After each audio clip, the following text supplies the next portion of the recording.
Mr. Rico Sharp. Please help me welcome Mr. Rico Sharp. He will deliver some motivation that we all need to conclude the night. All right? Rico Sharp. Thank you. Can you put your hands together for Christian? I'm going to ask you to do something. I'm going to ask you to stand with me, if you will. I'm going to ask you to stand. And I'm going to ask you to look at somebody to your left or your right. And I'm going to ask you to repeat after me, but say it to them and say it like you mean it. Look at them and say, you are special. You have greatness in your life. You are an achiever. All things are possible. There is nothing that you can accomplish when you set your heart and your mind to accomplish. And I can see you in your future doing a whole lot better than you are right now. If you believe that, clap your hands. Now, one more time. Now I want you to put your hand right here. I want you to say the same thing. Say, I am special. I have greatness on my life. I am an achiever. All things are possible. There is nothing that I can accomplish when I set my heart and my mind to accomplish. I can see me in my future, and I'm doing a whole lot better than I am right now. If you believe that, give yourself a round of applause. Thank you very much. You may be seated. My name is Rico Sharp, and it's an honor for me to be here tonight to be able to share with you for a few minutes. Let me start out by saying that I am a motivational speaker. I am a life coach, a mentor, a counselor. I travel the world speaking for the federal government, speaking for corporations, speaking for businesses, speaking for faith-based institutions. I do a lot of speaking, jails, prisons. I even at one point had my own television show that broadcasts all around the world on 3 different channels. I'm sharing that with you not because I feel like any of those things make me special, but I'm sharing those things with you because I want you to believe in yourself that whatever life throws at you is just a curveball to get you to learn how to swing and knock the ball out the park. That's right. When I share those things with you about what I do and what my accomplishments are, and that's just a few things, I want you to understand that that's not where my story began. My story began at the age of 13 when I found myself homeless, eating out of trash cans, sleeping under an oak tree, drinking alcohol, smoking marijuana, and addicted to cocaine. I escaped homelessness through prison. Prison became my way out of homelessness. I've been arrested as a teenager 19 different times. I've been sent to prison 3 different times. And I've served years of my life incarcerated. You see, ladies and gentlemen, when people look at you and celebrate your accomplishments, they think that you've always had it made or always had it good, failing to realize that there are some hardships in our lives that we had to overcome to get to where we are. The reason I'm excited about being here with you tonight is because I'm no better and no different than any one of you. I've had some challenges that I've had to fight through. Tonight I want to give you some pointers about how to overcome challenges in your life and how to turn what could be a lived experience controlled by circumstances into a lived experience controlled by expectations. One of the things that I did when I was incarcerated for the 3rd time, I made up in my mind that I would no longer be a victim to circumstance.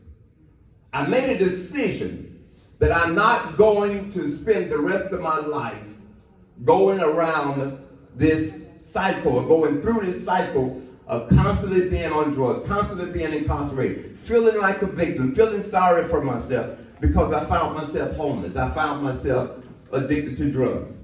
I made a decision that I'm going to turn my life around. You see, ladies and gentlemen, you've got to come to a place in your life where you say, I am not going to be defined by my circumstance. I will not be a victim for the rest of my life. I will be a victor for the rest of my life. And when I came to that decision, I started doing some things differently. Number one, I changed my mindset. I changed my perspective. I started looking at the positive things in life instead of focusing on the negative things in life. I told myself that no matter what I've gone through in my life, that is not who I am. That's what I did, but that's not who I am. That's how I live, but that's not who I am. I am not a drug addict for the rest of my life. I am not a prisoner for the rest of my life. I am not homeless for the rest of my life. I am not a victim for the rest of my life. Those things were phases and stages, but that's not how our story ends. That's right. Secondly, I made a decision to believe in me. You got to come to the point that you believe in you. Never place more belief and faith and confidence in others than you do yourself. Always believe that regardless of what your circumstances are, regardless of what your life has been like, that you can turn things around and that you are enough and you have what it takes and there is nothing impossible and you can live your dreams. And then thirdly, ladies and gentlemen, I made a decision to support me. I made a decision to stand by me. I've seen people walk off and abandon me in a time of need. But I made a decision that regardless of who walks off and leaves me, I would not walk off and leave me. Yeah. Regardless of who don't believe in me, I believe in me. Regardless of who don't support me, I will support me. You see, I became committed to me. And this is what you have to do in order to make it to the life that you want. In order to realize your dream, you have to become committed to you. And then you have to, number 4, you have to become your best friend. Yep. You have to be your best friend. Never be more of a friend to someone else than you are to yourself. You don't get to abandon you. You don't get to give up on you. You don't get to throw in the towel on you. You have to stand there and say, if it's just me in the world, or me against the world, or me against my past, or me against my mistakes, I'm going to support me because I believe in my future. I believe in my destiny. I believe in my potential. I believe in my greatness. You see, when I ask you to say that you are great, you are great.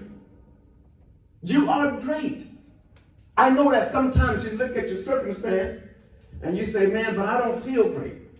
And I don't have money, and I don't know where I'm going to get a job from, and I don't know how I'm going to make things work out for me, and Christmas is coming, and I don't know how I'm going to be able to buy gifts for the people I love. Listen, all of those things will take care of itself. Right now, I need you to make up in your mind and to fix your heart that you're going to love you, you're going to support you, you're going to be your best friend, you're going to believe in you, and no matter what, you're going to always, and this is the last one, I'm getting out of your way. You're going to always forgive you. If you've made mistakes along the way, if you've done some things that have put you in certain situations, if you've hurt people, if you put yourself in the middle of a circumstance that did not work out in your favor, and you're living with regret, and you're living with remorse, and you're going around blaming yourself, being angry with yourself and upset with yourself, I need you to take this moment and forgive you. Forgive you for the times you let you down. Forgive you for the times you disappointed me. Forgive you for the times when you made decisions and choices that didn't work out so well. forgive you. How am I going to forgive me? I'm going to forgive me by way of knowing I deserve another chance at life. And listen, only you can give you a better chance at life. If Rico can come from the streets, being homeless, living under an oak tree, eating out of trash cans, being to jail and prison, incarcerated 19 times, in prison 3 times, serving years in prison, addicted to marijuana, cocaine, and alcohol at the age of 13. If Rico can come out of prison and turn his life around to now going around the world, doing leadership training for the federal government, speaking to schools and colleges, Rico, if he can do it, say this with me, I can do it too. Come on, say it like you mean it. Say, if Rico can do it, I can do it too. One more time. Say, if Rico can do it, I can do it too. And I want to leave you with this. Always reach for the moon. Because even if you miss, you will land among the stars. Always be willing to be on top, because it's the bottom that's overcrowded. Always be willing to do today things that others won't do, so that you can have tomorrow things that others won't have. Other people's opinions of you matter not to the determination of your destiny, nor to the dictation of your potential. So walk not in the shadows of those you admire, but discover your own passion and dare to aspire. For then you will realize your greatness and live a life that inspires. For life is what you make it. When the opportunity comes, you take it. You be sharp now and maximize your moment and make yourself a great life. And think sharp, talk sharp, walk sharp, plan sharp, live sharp, eat sharp, dress sharp, and you'll be sharp. Ladies and gentlemen, my name is Rico Sharp. Thank you so much. Thank you. Thank you. Thank you very much. Thank you. Any questions for